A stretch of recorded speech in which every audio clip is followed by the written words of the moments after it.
Hey, it's Sean, your Voice Knowledge Bartender. I got a short one for you this time. I want to talk to you a little bit about bitters. Now, bitters is essentially spices, herbs soaked in alcohol, usually really high proof alcohol, to a very dense concentration. So you're making like a lot of intense flavor. Bitters comes from the ritual or the background of making tinctures, which someone else commented on one of my videos a little while back. Yes, it's also the same as a tincture. Initially, they were medicinal to help with aches and pains, a lot of times doing with the gut or with the stomach. And they go back as far as ancient Egyptian times, where there's been documented uses of tinctures or elixirs or bitters. Some of the most common bitters you might see out there are Angostura, yellow cap, oversized paper wrapper, that came about in the 1830s. And there's tons and tons and tons of bitters. There's usually local makers. If you ever go to like a little craft cocktail store, craft liquor store by you, you'll find some local stuff.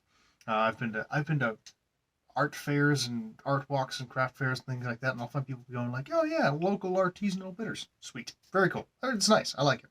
But I also just like to stop by liquor shops whenever I travel, and just to see what's kind of native to the area, if anyone's got anything unique. And this isn't necessarily a local one. This is actually from Germany. It's called Underberg, and it is a German bitters, and very much kind of in the vein. If you think about German liquors, there's a nice anise note to it. There's a little bit of mint, a little bit of clove and cardamom. It's a little minty up front. It reminds me of like German candies my grandma used to give me, but it's a much lighter and brighter flavor than you would get from Angostura. So using this in a cocktail, I used an old fashioned and it didn't really come out all that much. So actually using something like this, I'd probably do it in a very, very simple cocktail.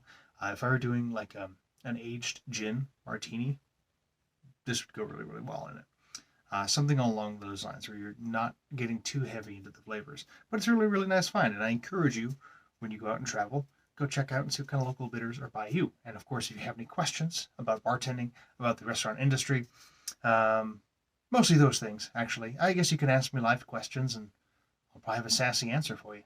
But until next time, drink responsibly. Always good to safe at home. And yeah, we'll share more bar tips. Cheers.